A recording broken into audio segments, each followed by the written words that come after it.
Ito na siya mga boss, no? Ito yung stock na drive face natin sa EDB 175 at ito naman yung stock ng Honda Click 125.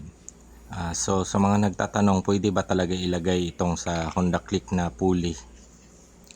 So ayan, subukan natin mga boss kasi ako gusto ko din malaman kung pwede ba talaga. So kung titingnan mo mga boss, no, pareho talaga ang sukat nilang dalawa. So pwede talaga itong gamitin sa EDB 175 natin. May konting modification lang tayong gagawin dito.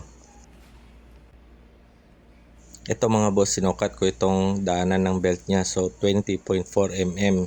Yung belt natin is 20.6 mm. So pwede talaga siyang gamitin dito. So itong backplate mga boss, ipamachine ko to.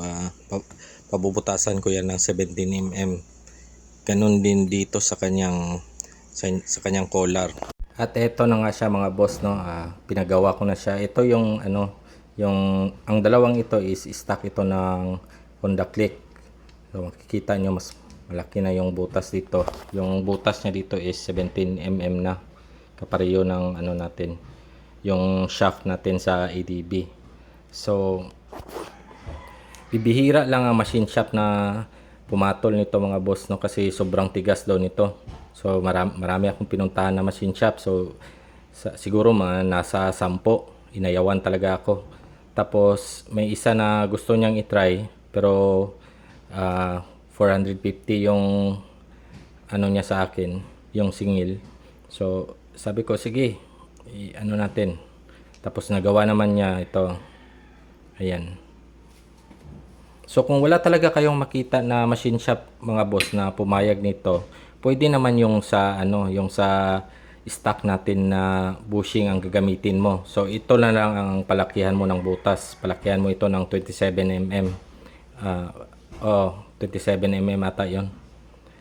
Tapos palagyan mo rin ng marami namang gumagawa nito. Mas madali itong gawin yung palakihan ito kaysa sa magbutas dito. Ang kagandahan lang naman ng kung meron kang pin ng click, so anytime pwede ka na magpalit-palit ng ng pulley ng click. So ito na rin ang gagamitin mo. Ang concern ko lang din doon sa sa bushing ng ADB natin, mas mataas 'yon. So ito nasa 47.5 pero ang stock talaga nito is 48. So yung atin nasa mga 49.5. So nasa na 'yon, 50 mm na 'yon. Baka kasi pag umangat yung pulley natin, sobrang taas na itong backplate ng ng Honda Click. Baka kumalas yung yung mga bola niya. Kasi konti na lang ang konti na lang yung yung humahawak sa kanya. So mas maganda talaga kung meron kayong makita na kaya itong gawin. Yung palakihan yung butas itong bushing nitong Honda Click. So ayan mga boss, itatry ko na lang ito. Tingnan natin kung pwede ba talaga. So ito yung stock natin, ito yung sa ride na kumalas. Ito nabilog siya. Pero meron naman akong binili doon na GY6.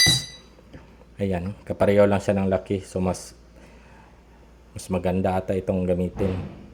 Kasi mas mataas yung travel ng mga bola niya kaysa doon sa atin kasi maliit 'yon.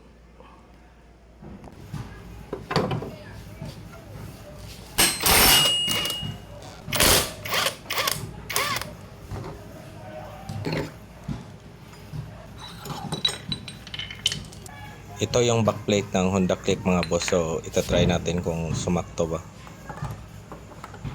Ayan, fit na fit talaga siya.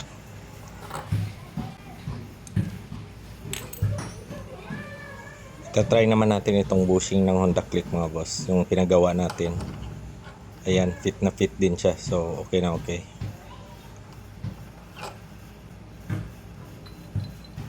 So ito yung bushing ng Honda Click mga boss, no, at yung stock natin. Ayan, magkapareho ng butas nila. Ito yung stock natin sa ADB mga boss, no. At ito naman yung sa Honda Click. Ayan, magkasing laki lang talaga sila. pero mas malapad yung stock natin at mas mabigat. Itong mga boss ay try natin lagay itong pulley ng Honda Click. Ayan, saktong sakto talaga siya, fit na fit siya, no? Wala, hindi siya sumasayad sa gilid.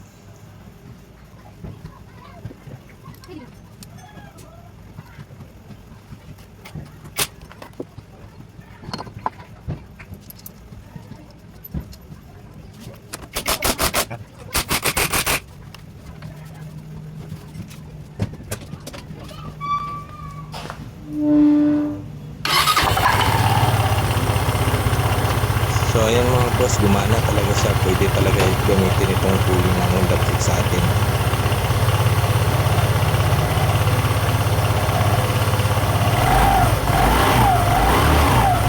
So dito mga boss, hindi ko na to binirit kasi sumasayad yung gulong ko. Baka tumakbo pa. Kaya subukan ko na lang sa karsada. Parang mataas na yung belt niya kasi maliit na yung pin natin.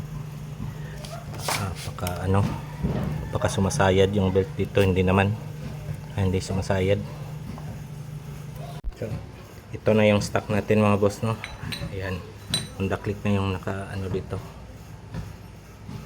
yung nakalagay dito.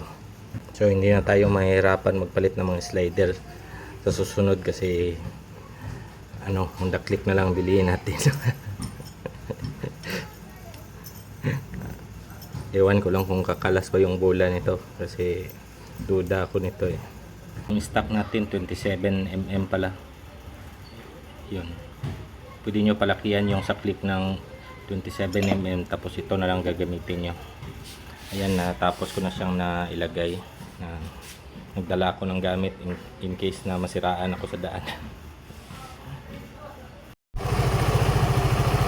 Ayan mga paps, wala namang tumutunog na yung sumasayad. Normal lang yung tunog niya.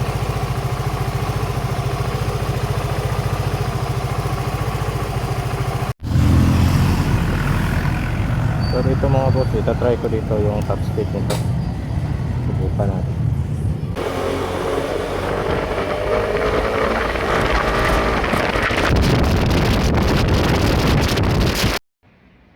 Aray ko!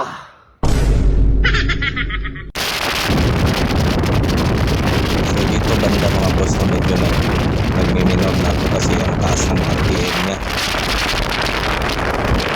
So pagay ko ng bahay mga boss, palitan ko ang bola nito ng straight 15 or 14 para iangat pa niya itong pulley kasi ang gaan ng bola ko. So ayun nga mga boss, no, maganda yung naging resulta. Ang isa sa magandang napansin ko is hindi na siya ma-vibrate pag mataas na yung RPM niya. Tapos ayun, biniyahe ko siya ngayon ng malayo-layo para masubukan talaga yung panggilid niya, yung ginawa natin. Okay naman, wala naman akong napansin na